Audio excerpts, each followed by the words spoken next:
రామోజీరావు అంత్యక్రియలు రేపు ఉదయం జరగనున్నాయి. రామోజీ ఫిలిం సిటీలో ఉన్న రామోజీరావు భౌతిక కాయానికి ప్రముఖులు నివాళులర్పిస్తున్నారు. రామోజీరావు అంత్యక్రియలు అధికార లాంఛనాలతో నిర్వహించాలని తెలంగాణ సర్కార్ నిర్ణయించింది. ఏర్పాట్లను పర్యవేక్షించాలని తెలంగాణ సీఎం రేవంత్ రెడ్డి అధికారులకు ఆదేశాలు జారీ చేశారు. రామోజీరావుకు నివాళులు అర్పించేందుకు పెద్ద సంఖ్యలో సినీ రాజకీయ ప్రముఖులు రామోజీ ఫిలిం సిటీకి తరలివస్తున్నారు.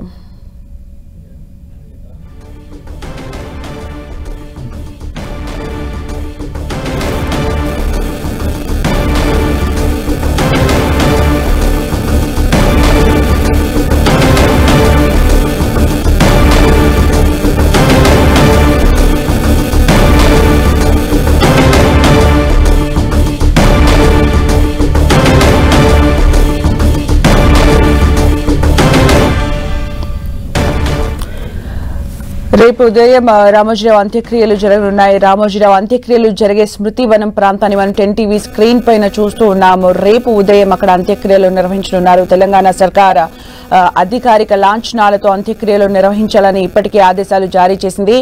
రేపు ఈ ప్రాంతంలోనే స్క్రీన్ పైన కనిపిస్తున్న ప్రాంతంలో స్మృతివనంలో రామోజీ ఫిలిం సిటీలో రామోజీరావు అంత్యక్రియలు నిర్వహించనున్నారు.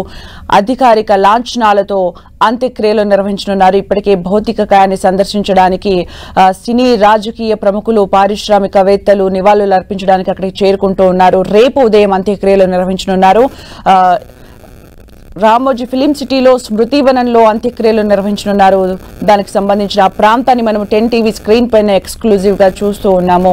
రేపు రామోజీ స్మృతివనంలో అంత్యక్రియలు నిర్వహించనున్నారు. రేపు ఉదయం 11 గంటల ప్రాంతంలో అంత్యక్రియలు నిర్వహించనున్నారు. ఇప్పటికే చాలా మంది నివాళులు అర్పించారు. చంద్రబాబు నాయుడు, పవన్ కళ్యాణ్ కూడా నివాళులు అర్పించడానికి చేరుకుంటూ ఉన్నారు, అక్కడికి వెళ్లబోతూ ఉన్నారు. రేపు తెలంగాణ సర్కార్ అధికారిక లాంఛనాలతో అంత్యక్రియలు నిర్వహించనున్నారు. ఇక మరిన్ని అప్డేట్స్ మా ప్రతినిధి వెంకట్ అందిస్తారు. వెంకట్,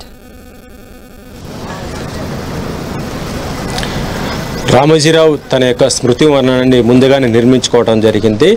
చాలా పెద్ద స్థాయిలో కూడా అక్కడ నిర్మించుకోవడం జరిగింది. ఆయన అంటే నాకు మరణం అంటే భయం లేదు అంటూ కూడా ఆయన చెప్పుకోవడం గతంలో చాలాసార్లు కూడా చెప్పుకోవడం జరిగింది. దానికి అనుగుణంగానే ఆయన బతికున్నప్పుడే ఆయన యొక్క స్మృతి వనాన్ని నిర్మించుకొని నా యొక్క సమాధి ఇక్కడే చేయాలి అన్నట్టుగా ఆయన చెప్పడం కూడా జరిగిందని కూడా ఆయనతో సన్నిహితంగా ఉన్నట్టు వాళ్ళు కూడా చెప్తున్నారు. ఇదే ఇప్పుడు ప్రస్తుతం ఇక్కడ హాట్ టాపిక్గా మారింది. అయితే దీన్ని మొత్తం కూడా ఇప్పుడు రెడీ కూడా చేస్తున్నారు. రేపు పొద్దున ఉదయం 9 గంటల నుంచి 11 గంటలకు జరిగేటువంటి అంత్యక్రియల కార్యక్రమాలు మొత్తం కూడా ఈ స్మృతి వనంలోనే చేస్తున్నట్టుగా తెలుస్తుంది. దీనికి సంబంధించి అన్ని కార్యక్రమాలు కూడా అక్కడ స్టార్ట్ కూడా చేయడం జరిగింది. ఇక తెలంగాణ ప్రభుత్వం అధికార లాంఛనాలతో చేస్తుంది కాబట్టి దీన్ని మొత్తం కూడా పోలీసులు తమ ఆధీనంలోకి తీసుకుంటున్నట్టుగా తెలుస్తుంది. మరొక వైపు మొత్తం కూడా రేపు ఈ యొక్క అంత్యక్రియ కార్యక్రమానికి తెలుగు సినీ ప్రముఖులతో పాటు రాజకీయ ప్రముఖులు, అధికారులు, 2 తెలుగు రాష్ట్రాలకి ఆయనకున్నటువంటి అనుబంధం ఉన్నటువంటి సన్నిహితులు ప్రతి ఒక్కరు అందరూ కూడా ఈ అంత్యక్రియల కార్యక్రమాల్లో పాల్గొపోతున్నట్టుగా తెలుస్తుంది. అయితే ఆయన ఒక మనవడు యుఎస్ నుంచి రావాలి కాబట్టి ఆయన వచ్చిన తర్వాత మిగతా అన్ని కార్యక్రమాలు ఏ టైంకి ఏం జరుగుతాయని కూడా చెప్తా ఉన్నట్టుగా చెప్తున్నారు. Thank you Venkat for the updates.